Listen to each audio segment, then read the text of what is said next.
Have you ever felt like all your love, your dedication, your sacrifices were worth absolutely nothing? For 3 years, I paid for Kevin's education. Every tuition for that incredibly expensive college came straight from my retirement. And not because I had any money left over. I cut back on what was mine, forgoing clothes, going to the doctor, even going to the salon, to ensure he had a better future. Because I believed with all my strength that this was what a grandmother should do. That it was my mission to ensure he had the opportunities one never had. But there's one thing no one tells you. Sometimes, the people you help the most are the ones who hurt you the most. I remember it like it was yesterday. It was a normal afternoon, the kind where I'd spent the day taking care of his house and dog.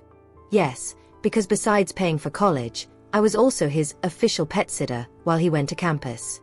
He'd gone out with his friends, and I, as always, stayed around, watering the plants, folding his clothes, and preparing a simple dinner for when he arrived.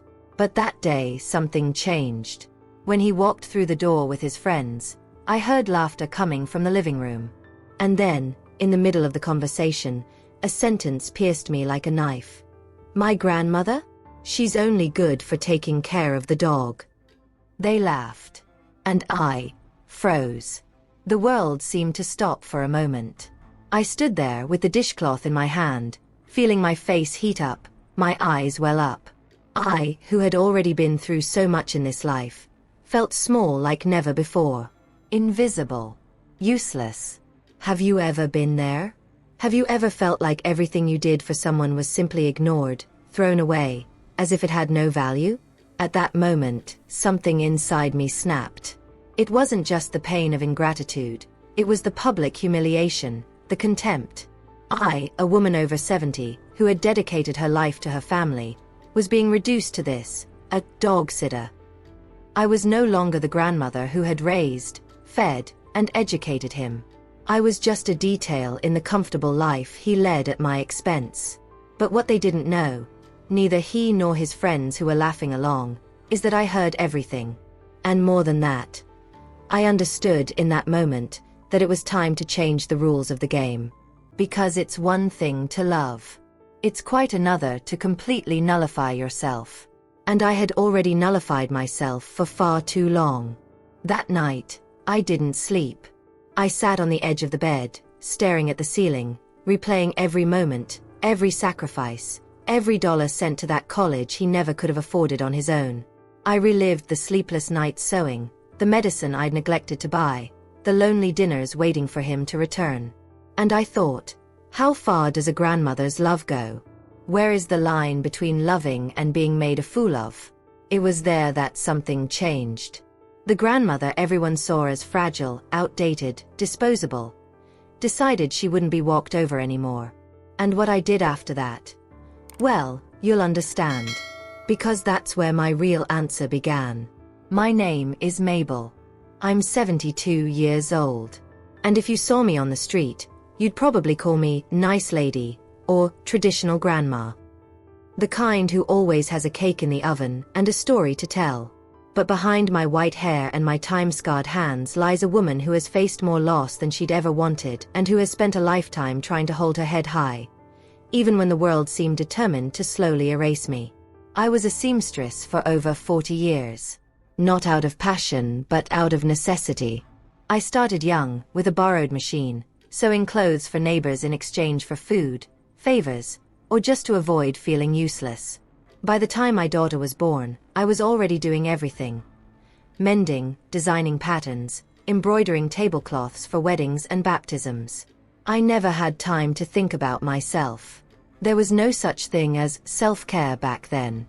There was survival, responsibility, courage disguised as routine. The biggest turning point in my life came when I lost my daughter. She was still young, and it all happened so quickly. One of those shocks no one prepares you for. One day she was laughing with me in the kitchen, the next, just silence. And suddenly there I was, with a boy in my arms, a baby who could barely speak, and my heart in pieces trying to remain strong for him. Kevin. My grandson. My reason to carry on. Since then, everything I've done has been for him. Every extra hour of work, every sleepless night, every patchwork I've done in the weary early mornings, was for that boy. I just wanted him to have a better life. That he could have what his mother didn't. That he would look at me one day and say, "You changed my destiny." But not everyone understands the value of sacrifice. Especially when the sacrifice comes from someone who makes no noise, who demands nothing, who only loves in silence. Kevin said he wanted to be a lawyer. I remember the sparkle in his eyes when he first said it. He must have been about 8 years old, and he'd just seen a movie about a public defender. He spoke with such pride, and I clung to that idea like someone clinging to a boat in a storm. I thought, if that's what he wants, I'll make it happen. No matter the cost. And the price came. It came in the form of bills, doctor's appointments I postponed, clothes I didn't buy, birthdays I spent alone because he was studying. It came in the form of loneliness, of nights when the only company was the sound of the sewing machine. But I never complained. Because the love we feel for a child, or for a grandchild raised as a child, makes us accept the invisible. We extinguish ourselves, day after day, in the hope of igniting the future of the one we love. It's strange to say this, but I felt alive because of him. When I made coffee in the morning and had it ready before he left, it was like I had a purpose. When he called me, even if it was just to ask for something, I rushed to answer. I felt useful. I felt needed. And that, for a woman my age, is worth more than any expensive gift. The problem is that this feeling can be addictive. You start to think you deserve the bare minimum. That affection only comes if you give everything. That respect is a bargaining chip. Over time, I began to notice little things. Words spoken with disdain. Cold attitudes. Embarrassment disguised as jokes. But I always let it slide. I thought, he's stressed. He's young. He'll understand someday. But what I called patience was actually an overwhelming fear of losing what little connection I still had to someone. The hidden truth is that many of us older women carry a heavy silence within us. We don't speak. We endure. And the world teaches us that this is beautiful. That being strong means swallowing tears, hiding frustration, and continuing to serve coffee. But no one talks about the impact this has on our souls. How we disappear into our own homes. How the mirror begins to reveal a face we barely recognize. And yet, we carry on, as if this were normal, as if this were the only option. I remember one afternoon, shortly before that sentence that would change everything, when he walked past me and didn't even look at me. He was on the phone, laughing, in a rush. I had just finished washing all his clothes, ironing them, putting them away. The kitchen was clean, dinner was on the stove. But he walked past me as if I were a piece of furniture in the house. And that's when I began to understand. Something was wrong. And it wasn't with him. It was with me. With the way I'd been allowing myself to be treated. With the mindset that love must be proven with constant effort. But true love doesn't humiliate. It doesn't ignore. It doesn't pretend you don't exist. And it was on that day that something inside me began to change, very slowly, like a seed that germinates after years buried. Because sometimes, transformation begins in silence. Behind the scenes, where no one sees. And there, among the pots and pans and dishcloths, my decision began to emerge.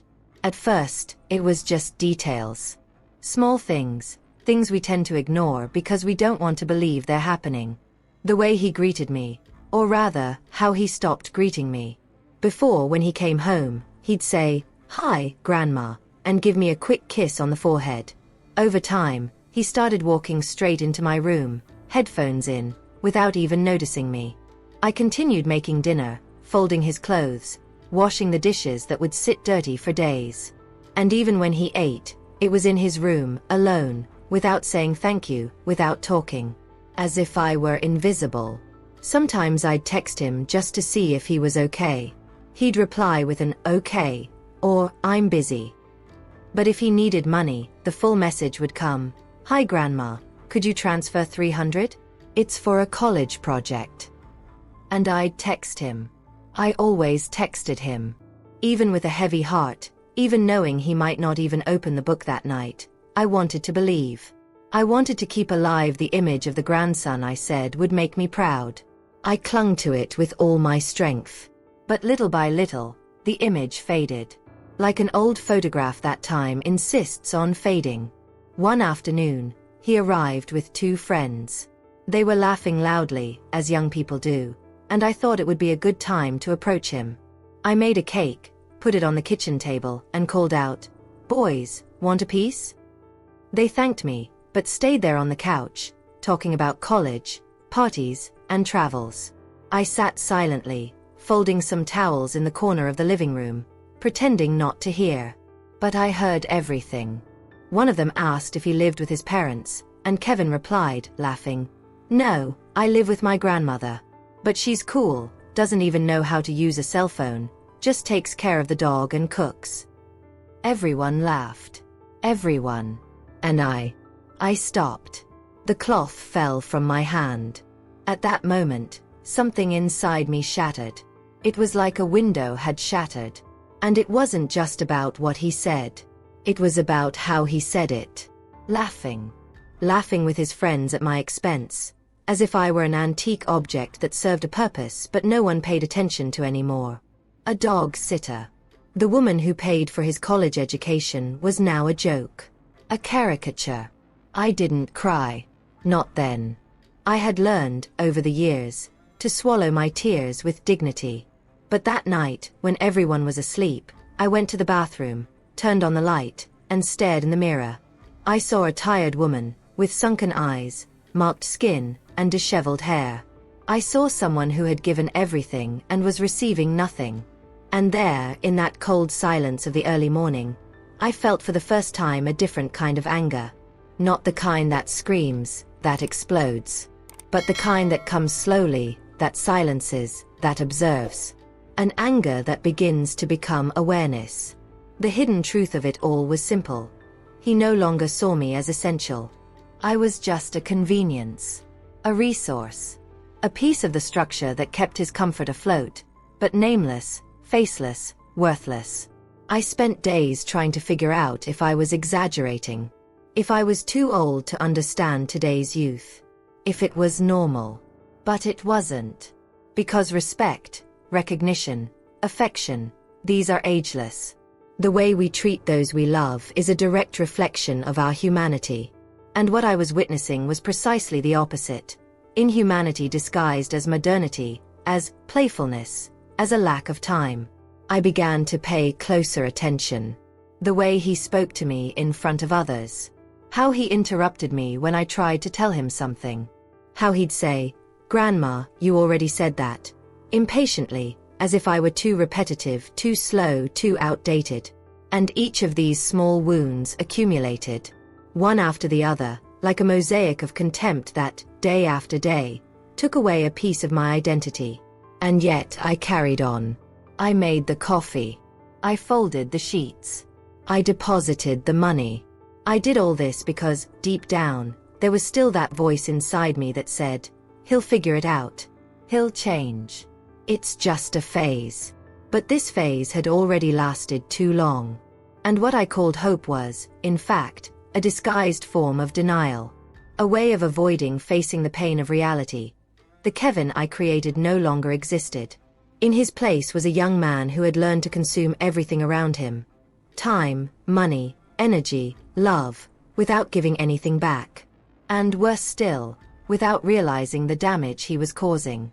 One day, he asked me for money for a new cell phone. He said he needed it for school. I had just paid for gas and was on a tight budget. When I hesitated, he rolled his eyes and said, "Gee, Grandma, I can't believe you're going to make such a fuss. It's just a cell phone." That stuck with me for days. Because it wasn't about the phone. It was about his lack of gratitude. His lack of empathy. His emptiness when it came to me. And that's when, for the first time, I started to think differently. To question the mindset that had kept me silently enduring everything. I began to remember the woman I was before all this. Before I was just Kevin's grandma. I remembered Mabel, young, strong, with her own dreams, plans, and a voice. That woman still existed within me, even if forgotten. And maybe it was time to find her again. To do something for myself, not for him. In those days, I began to walk around the house with a different outlook. The routine was the same: coffee, clothes, bills, food. But inside me, something new was forming. A kind of silent decision. It wasn't revenge. It wasn't bitterness. It was clarity. It was the realization that loving someone doesn't mean allowing everything. That giving support doesn't mean giving up on yourself. And that even the purest love sometimes needs limits to survive. It was a Monday morning. My heart was still heavy from the last few weeks. From the way he'd been treating me, from his cutting remarks, from the constant feeling of no longer belonging in my own home. But that morning, he showed up with flowers. A large, colorful bouquet that filled my living room with a sweet scent that took me back in time. I could barely remember the last time I'd received flowers. Maybe on my 60th birthday. Maybe before that. But there he was, standing in the doorway, handing me those flowers with a smile on his face. A smile that, for a moment, completely disarmed me. "Grandma, I love you, you know? You mean everything to me. I know I don't say this enough, but I'm so grateful for everything you do." Those words pierced me. I cried. And not a little. The tears fell uncontrollably. I hugged him tightly, as if trying to hold that moment in my arms and never let it slip away. It was as if, after so long, he had finally seen me, recognized me. As if, finally, there was a place for me that went beyond the tasks, beyond the bank deposits, beyond the hot food on the table. I felt important. For the first time in a long time. That day, my heart felt different. The house felt more alive. I cooked with gusto. I put away laundry with ease. I found myself humming softly as I cleaned the porch. And all of this because he had said 3 simple words. "I love you." Sometimes, that's all we need. A sentence. A look. A gesture of recognition. I thought this would be the beginning of a new phase. That he was changing. That the connection we once had could still be rekindled. That our story didn't have to end the way I feared. That night, we were sitting in the living room when he started talking about college. The new semester. The classes. The internship he wanted to try. I listened attentively, trying to follow every detail, even though I didn't understand much of the technical jargon. And then came the line, "Oh, and there's the tuition. It's a little more expensive this year. But if you can transfer by Friday, Grandma, it'll be a huge help." There, in that exact moment, everything fell into place. The flowers. The words. The tight embrace.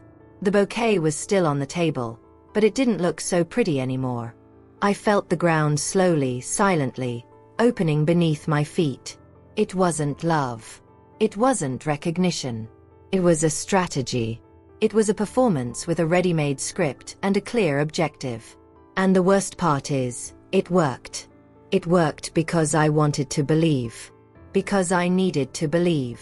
Because after giving so much of myself, I still hoped it would all be worth it. I made the transfer. I did it with a trembling hand, with a heavy heart, but I did it. Because even realizing the hidden truth behind that gesture, I was still afraid to deny it. Afraid of losing what little I had left of that bond. And this is the most painful part of emotional dependence. You recognize the pattern, you feel the impact, but you still can't break it. Because love, when it's loaded with memory, history, absence, is mixed with guilt, with need, with that unconscious desire to still be needed. In the days that followed, he returned to his usual behavior. He came and went without speaking. He ate in his room. He left dirty dishes in the sink. And he didn't even say thank you for enrolling. Nothing. Absolute silence. As if the flowers had wiped away any emotional debt. As if a single gesture could erase months of coldness. And once again, I found myself trapped in that silent cycle. A repeated emotional script. Small doses of affection followed by large waves of ingratitude. And there I was, trying to balance between lucidity and hope. I began to realize that the problem wasn't just him. It was also what I allowed. What I fed. The space I left open for this to happen. And this realization hurt. Because it demanded of me something I'd never had the courage to do. Choose myself. But how do you choose yourself when all you know is giving yourself to others? When your identity was built on caring, giving, and being a constant presence in the lives of others? That was the question that began to haunt me. The transformation wouldn't happen overnight. But the moment had already come. And it would come with a series of difficult decisions. With a shift in mindset that I was still learning to build. I began to pay closer attention to the behind-the-scenes aspects of this relationship. The moments when he spoke of me as a burden. The conversations he thought I wasn't listening. The words laden with sarcasm. She's nice, she just doesn't understand technology. She's happy just to be home. My grandma takes care of everything, no need to thank her. And each sentence pushed me a little closer to reality. It showed me that I had become a background character in his story. Someone useful, but not essential. Present, but not appreciated. And it was on this broken ground, between the pain of realization and the first steps of courage, that I began to build a new version of myself. Not a vengeful, cold, or distant one.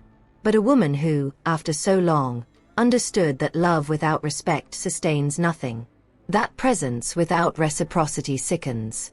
And that sacrifice, when it becomes routine without recognition, turns into deadly silence. And it was within this silence that a new decision began to form. A decision that came not from anger, but from clarity. And once we see it, there's no longer any way to pretend we didn't see it. It was a typical afternoon, the kind where time seems to slow down.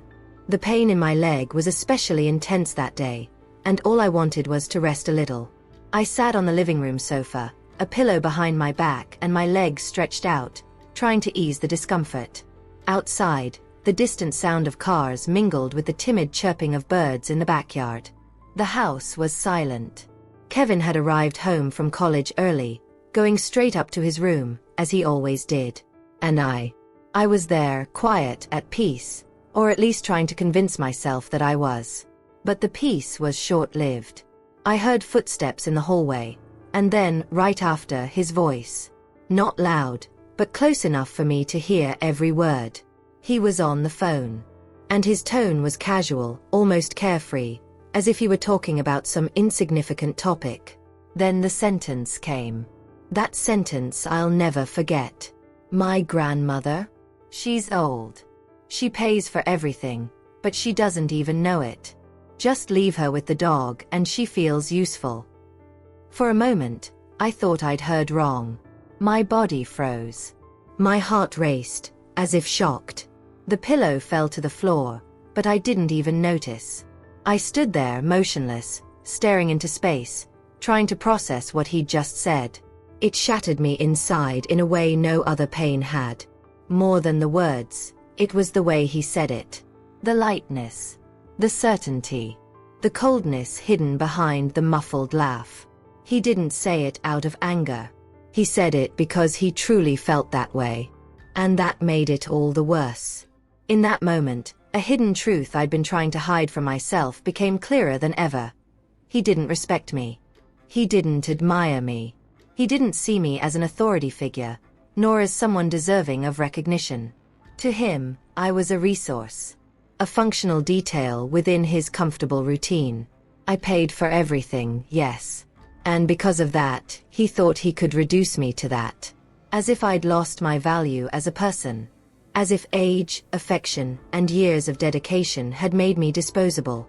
The phrase echoed inside me, repeated on a loop, like a sentence. She feels useful. And what hurt most was that he was right. I felt useful. That sustained me emotionally. Being part of his life, even if it was in the background, was still my anchor.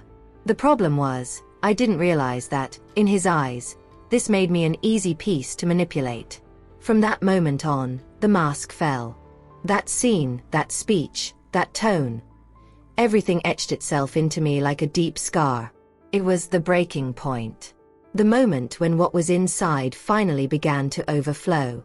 I didn't cry there. I remained silent. Because sometimes, silence is more deafening than any scream. I got up slowly with trembling legs, went to my room, closed the door, and sat on the edge of the bed. What to do after hearing something like that? How to act? How to keep pretending everything's okay, that it's just a phase, that it will pass? In that instant, a part of me died. And another, one I didn't even know existed, began to be born. A part that no longer accepted emotional crumbs. That was no longer content with, "It's just a way of speaking." That I no longer wanted to be strong all the time, swallowing pain after pain as if it were my destiny. In the solitude of that room, I revisited the entire journey up to that point. The behind the scenes of a story marked by sacrifices, by a surrender that never paused, by a sequence of choices that, despite being made with love, left me invisible. And from invisibility to invisibility, I lost myself. I had become what I feared most, a woman without a voice in her own home. I felt ashamed. Not of him, but of myself. For letting it get to this point. For turning a blind eye to so many clues. For accepting the supporting role without even questioning the script. And that's where the transformation begins. When shame turns to clarity. When impact turns to decision. In that room, sitting alone, I understood that my journey needed to change direction. And it wasn't about stopping loving. It was about starting to love myself too. The flowers, the beautiful phrases, the requests for money, it all began to make sense. Every scene, every gesture, every rehearsed conversation.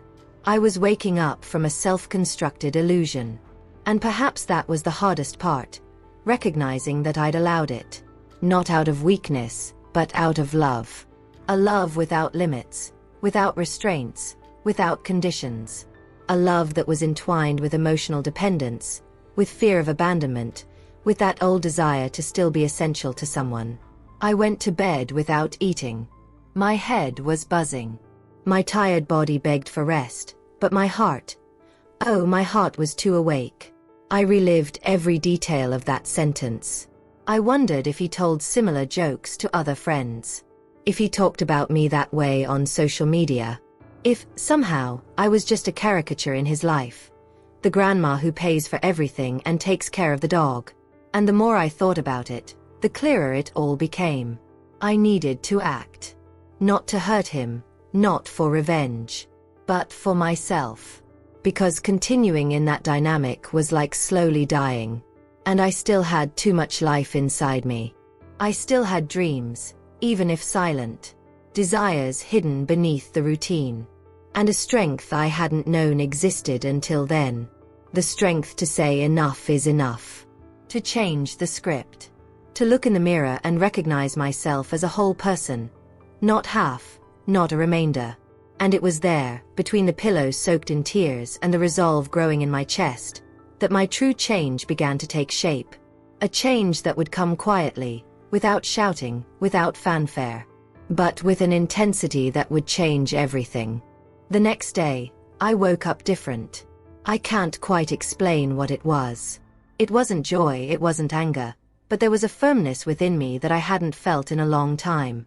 It was as if, after so many years of living for others, something inside me had finally awakened. A part that already existed but had been buried by fear, by silence, by this instinct to keep pleasing others so as not to be discarded. And that morning, with the sun streaming through the kitchen window, I decided my journey needed a new direction. I sipped my coffee in silence, staring into the cup as if observing the reflection of my own soul. The dog slept beside me, oblivious to everything, but his presence brought me a certain comfort. It was strange to think that, in my grandson's eyes, I was just the dog's nanny. A phrase that still burned inside me, but now served as a reminder. A reminder of everything I no longer wanted to accept. I stood up slowly, grabbed my bag, and walked to the bench. Each step I took felt firmer. It was as if I was reclaiming my own identity with the simple act of walking. Once there, I spoke to the manager, a friendly young woman who had been serving me for years. I asked to cancel the automatic deposits that were paying for Kevin's college tuition. She looked at me with surprise, hesitated, and asked if everything was okay. I smiled, one of those smiles that hide scars, and said yes. That everything was now okay. Deep down, I knew. This was one of the most important decisions I'd ever made. It wasn't about the money. It was about transforming my mindset. I no longer wanted to finance the illusion that everything was fine when it clearly wasn't. I no longer wanted to feed an emotional system where I was used, manipulated, ignored. I wanted to feel again that my decisions carried weight, that my voice had value, that I didn't need to be accepted for doing everything, but respected for being who I am.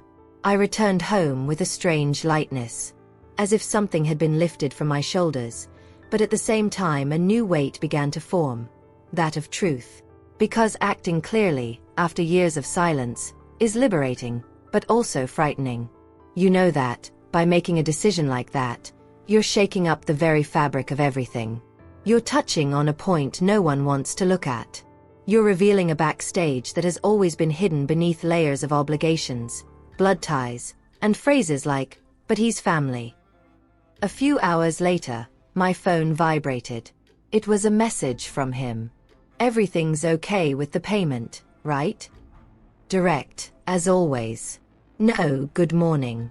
No question about how I was. Just that same automatic expectation that I'd be there, as I always have been, to sort everything out.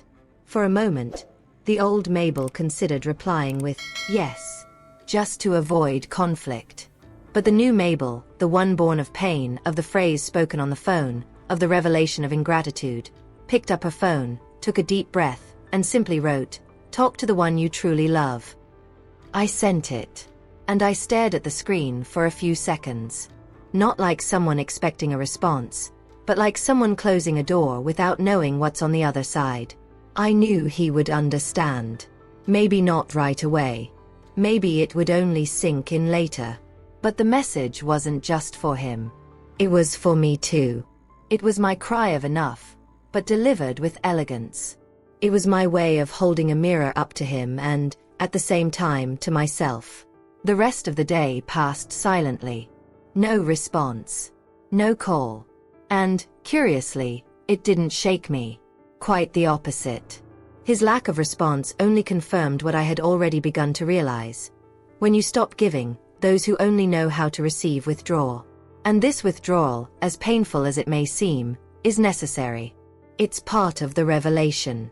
It's the natural consequence of breaking silent cycles of emotional abuse disguised as affection. I spent hours sitting on the porch, watching the sky change colors. I thought of all the women like me, who give everything and receive little. Who are called strong, just because they endure more than they should. Who think it's beautiful to deny themselves in the name of love, when in reality, it only distances them from themselves. And I realized how the world teaches women, especially older ones, to pride themselves on silence. To hide in the shadows of usefulness. To accept pain as proof of love. But there, in that moment, looking at the horizon, I understood that my time of hiding my feelings was over. I no longer wanted to be remembered as the grandmother who always helped, but as the woman who knew how to stop. Stop accepting so little. Stop being used. Stop hiding behind the fear of being forgotten. Because being forgotten hurts. But being remembered for convenience hurts even more. From that day on, I began to see myself differently. To revisit who I was before all this. The woman who dreamed, who made plans, who laughed out loud, who believed that true love comes with reciprocity, not with hidden demands. And, for the first time in a long time, I felt in control of my own story. Not as an extra, not as emotional support, but as the protagonist. As someone who finally understood that she deserved more. And there, between the silent decision and the impact it would bring, I began to prepare the ground for something bigger. Something I didn't yet know exactly how it would unfold, but which was already taking shape. Because when we plant dignity, sooner or later, the harvest comes. That night, I slept with a strange feeling of peace and rupture at the same time. As if, inside me, a door had finally closed, but another, still unknown, was just beginning to open. It was difficult to put into words everything that was happening inside. Because when you spend years being everyone's foundation, they forget that you, too, need ground to stand on. And it was in that intimate silence, between memories and revelations, that I understood. The greatest transformation anyone can experience begins when they decide to stop accepting less than they deserve. And if, while listening to this story, something inside stirred, if you've also felt used, forgotten, diminished, I want you to know you're not alone. This channel exists precisely for that, to give a voice to those who, often, are only heard when they scream inside. So if, in some way, you saw yourself in me, or know someone who has experienced something similar, leave a comment. Tell me. Share with me what touched or revolted you most about this story. Because when we share, we don't just ease our own pain, we help others see that they're not wrong for feeling what they do. And if this kind of story resonates with you, touches you deeply, and makes you reflect on your own journeys, like this video, it may seem like a simple click, but every like shows that this content has value, that it deserves to be seen by more people, that it needs to continue being made. This is how the message spreads, how other voices find their way, how this community grows. And if you felt this conversation meant something, if it kept you company, reminded you of your strength, or made you reflect on something you've been keeping hidden, subscribe to the channel. Here, each new story is a slice of real life that deserves to be told with dignity, emotion, and truth. And it's you who makes that possible. Because, at the end of the day, we're not alone on this journey. We're made of the same pain, the same silent struggles, the same unseen scars. And that's why continuing to tell this story matters so much. Because it's not over yet. And what came after that message? Well, that would change everything. The next day, he arrived earlier than usual. He flung open the door with a force that nearly shook the wall. The noise drew me from the kitchen, where I was finishing preparing lunch. His expression was a mix of panic and fury. His eyes were wide, his face flushed, his steps quick, like someone coming to collect an unpaid debt. As soon as he saw me, he started yelling, "You cancelled the payment? Why? Are you trying to ruin my life? The tuition is due tomorrow. Do you have any idea what you're doing?" I just looked at him. I said nothing. I stood there, my hands still damp from rinsing the dishes, and stared at that boy I'd raised with so much love, now transformed into a man who only knew how to scream when life stopped serving him as he'd expected. He continued. He slammed doors, paced, and spoke as if the world were falling apart because the money hadn't arrived. He told me I was being cruel, that it didn't make sense, that it wasn't fair. With each sentence, he moved further away from the image I once had of him. With each angry word, I felt firmer in my resolve. And it was there, in that verbal chaos, that I discovered something powerful. Silence carries weight. A weight that screams louder than any argument. I didn't get upset, I didn't argue, I didn't cry. I just looked at him. Not coldly, but with a clarity he wasn't used to seeing in me. For the first time, he had to deal with the impact of his own actions without me rushing in to fix everything. For the first time, he was forced to listen to me without me saying a single word. That unnerved him. Little by little, fury gave way to bewilderment. He stood in the middle of the room, breathing heavily, as if expecting me to give in at any moment. But I didn't. And what had once been his control over me became a silence full of meaning. Because what he expected was my old reaction, justifications, remorse, apologies for having disappointed him. But this time, there was none of that. There was only the presence of a woman who, after years of silence, finally knew the value of her own silence. At that moment, I realized something inside him was beginning to crumble. As if the foundation of everything he believed about our relationship had begun to tremble. He hadn't expected to encounter resistance. He wasn't prepared to face the real consequences of his own choices. Because, deep down, he'd always counted on my automatic presence. On my guaranteed help. On my blind love, the kind that does everything and never demands anything. The problem is that even the deepest love has a limit when it turns into constant pain. And I had reached that limit. I spent years thinking that protecting was the same as saving. That avoiding discomfort was a sign of affection. But it isn't. Overprotecting for too long can create emotionally fragile adults, incapable of handling frustration, responsibility, and the truth. And that's what he became. Someone who grew up without learning to support himself. The silence that afternoon was more than uncomfortable. It was educational. It was like a mirror he didn't want to look at. And I knew without words that the message had been delivered. Not because he apologized, because he didn't. Not because he changed overnight, because he didn't. But because, deep down, he understood that something essential had been broken. That the safe ground he'd stood on, thinking he could demand everything without giving anything, no longer existed. His reaction showed me how accustomed he was to the certainty of my commitment.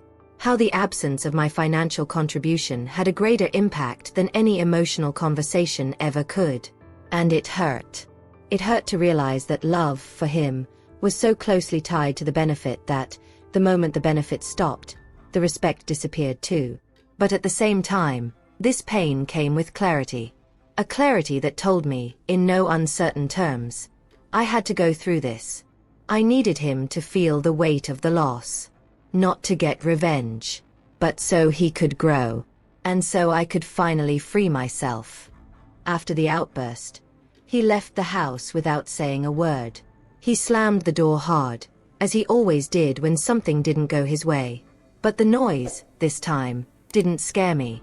It didn't shake me. Quite the opposite. It sounded like the exact sound of a cycle ending. A clear sign that that version of us no longer had a place there. And, curiously, I felt no fear. No guilt. No emptiness. I felt relief. Because, finally, I was being heard, albeit in silence. I spent the rest of the day in a state of observation.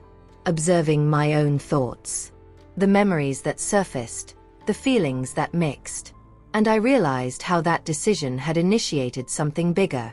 An internal journey of reconnection with myself. It wasn't about Kevin anymore. It was about me. About all the times I'd silenced myself. About the behind the scenes of a story built on one-sided love. About the many versions of myself that fell by the wayside, trying to hold it all together. And it was there, between his absence and my newfound presence, that I understood. When a woman stops explaining herself, she begins to free herself. And I was just beginning to discover how far that freedom could take me. In the days that followed, the house was quieter than ever. But curiously, that silence no longer hurt me as it had before. It was different. It wasn't the silence of someone waiting for something to happen. It was the silence of someone who had finally begun to listen to themselves. And it was within this calm, almost sacred space that something inside me began to blossom. A part of me that had been dormant for so long, forgotten amid pots and pans, bank transfers, and unspoken words. I looked at the sewing room, which was in the back of the house. It had been the same for years.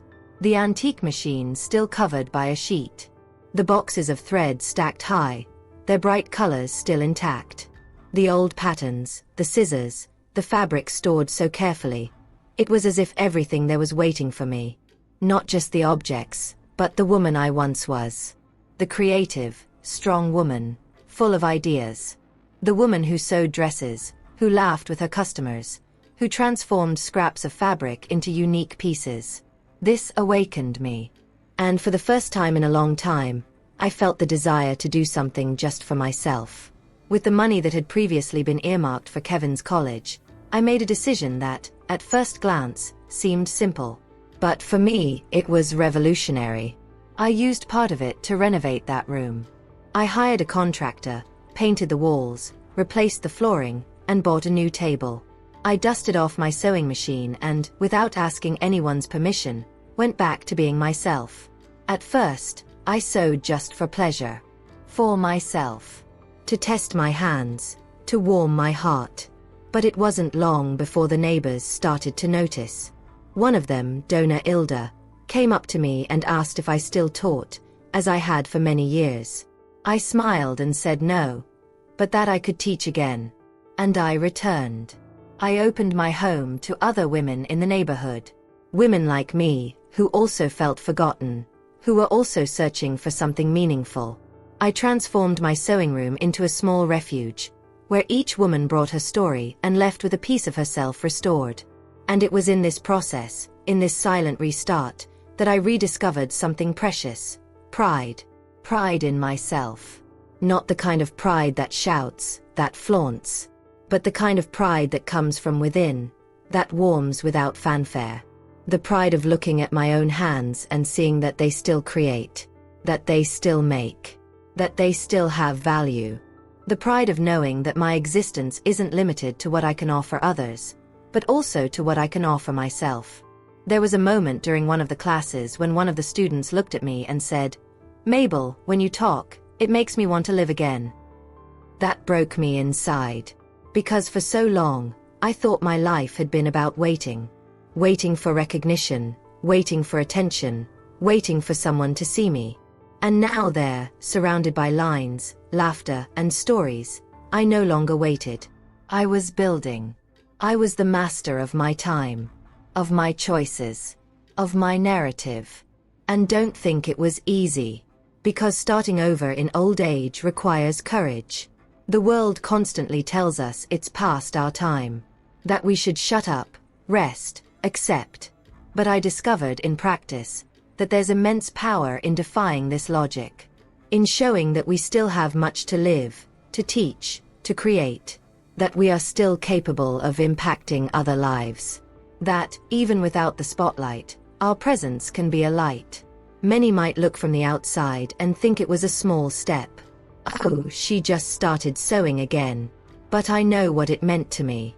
I know the magnitude of the internal transformation this movement demanded. Because when you spend a lifetime denying yourself, any gesture of affirmation becomes an act of resistance, of rescue, of healing. And in that simple environment, with the smell of new fabric and the sound of a machine working, I felt whole. A rare thing. A sacred thing. Kevin. Well, he was still distant. His absence was still felt, but it didn't hurt as much as before. Because I had filled the spaces that had previously been occupied by expectation. I no longer waited for messages. I no longer stuck in the role of the self-sacrificing grandmother. Now, I was Mabel. The woman who, at 72, decided to remember who she was.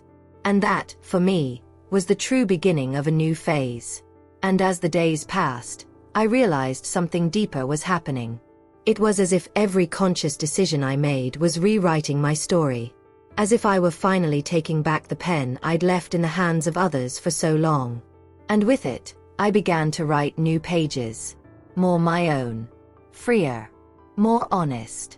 And it was like this, in this process of reconnection and purpose, that I discovered something that no one had ever told me.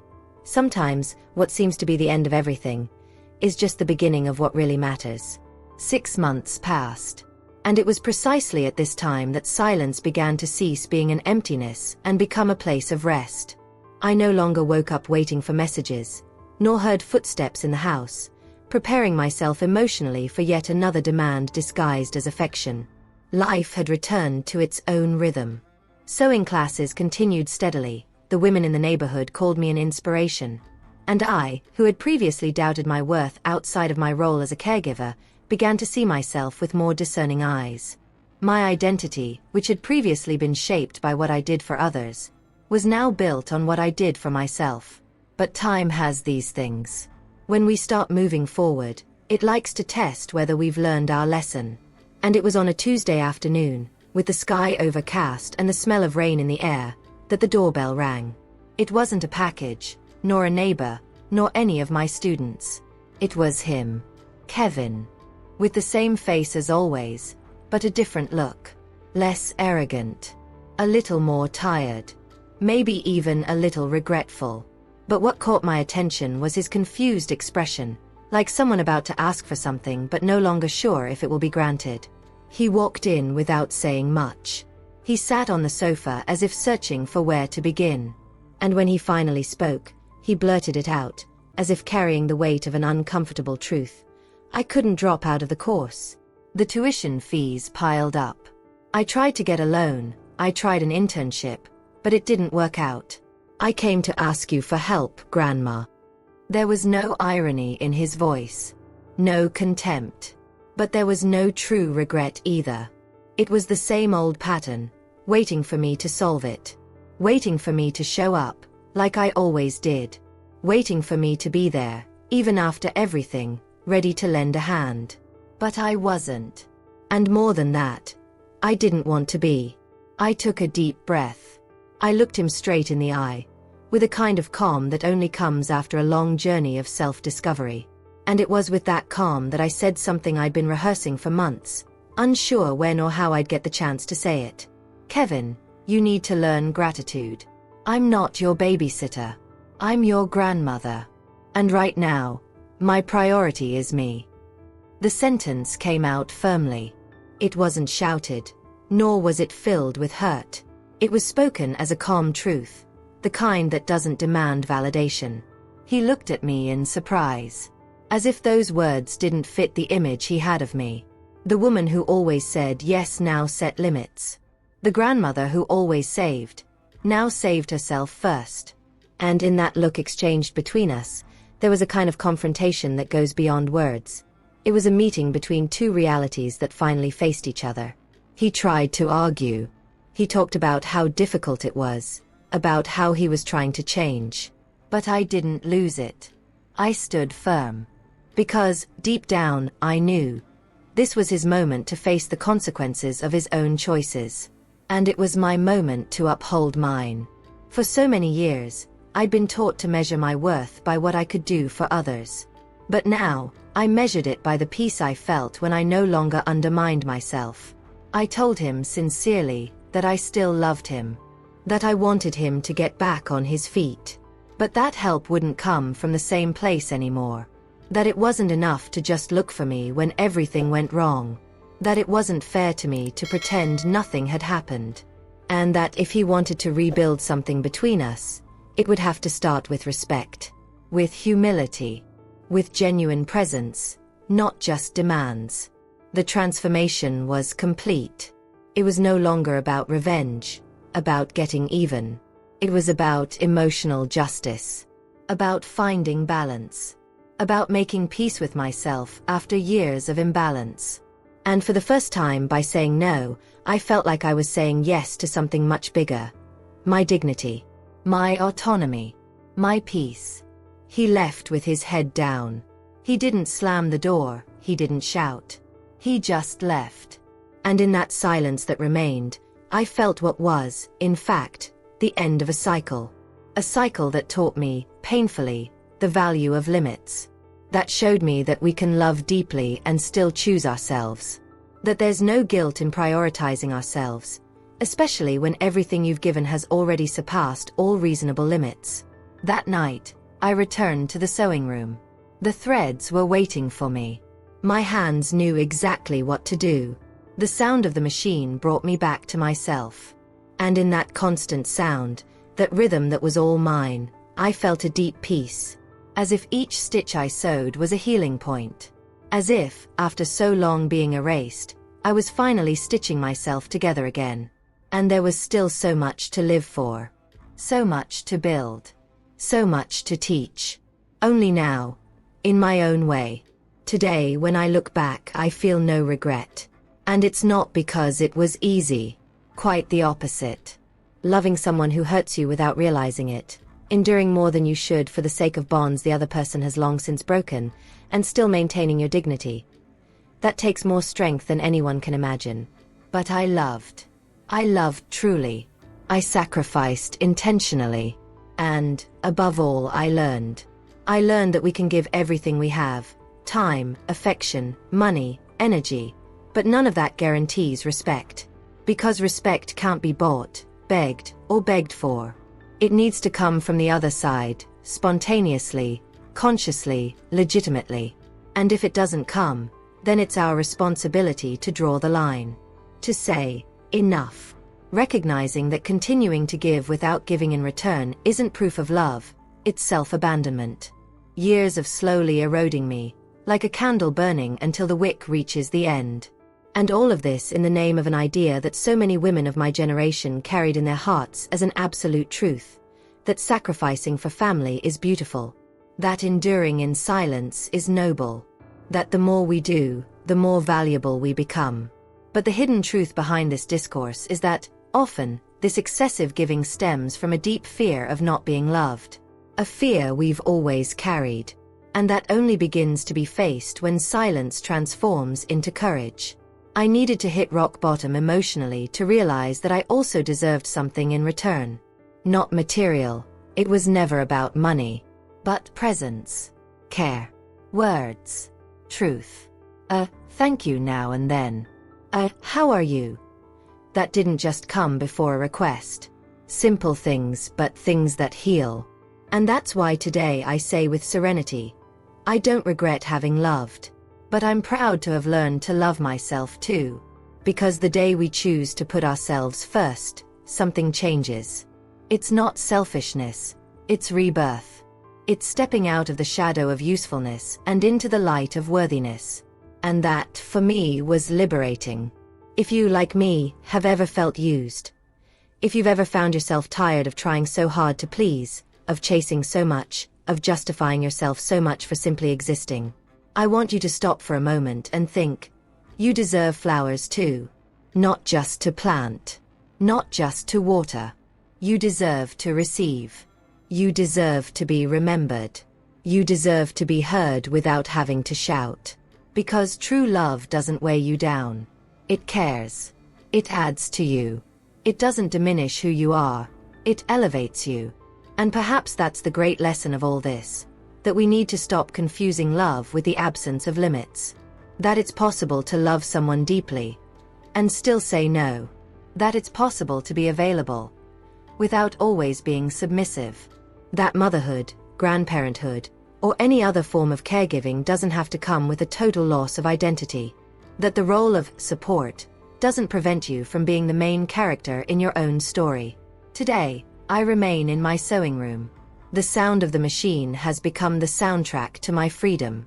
And the women who walk through that door to learn from me end up learning much more than cutting and sewing. We talk about life, choices, hidden pains, belated new beginnings. And I see in their eyes what I see in mine, a strength that was never lacking. It was just dormant.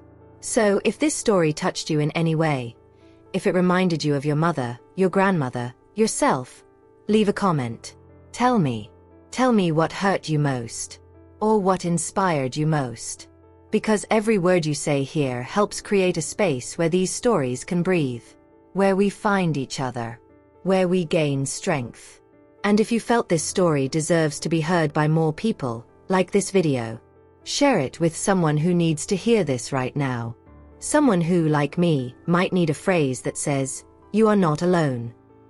And, if you haven't already, subscribe to this channel. Because as long as there are women like me, like you, like so many others who have experienced similar silences, this space will continue to exist. It will continue to tell real stories, bringing to light truths that many people hide, and building, together with you, a community that believes in transformation, in conscious choices, in the possibility of new beginnings, even when no one else does. And if, like me, you believe that those who water with love also deserve flowers, comment below, "She deserved more." Because, deep down, we all deserve it. And it's when we recognize this that everything starts to change.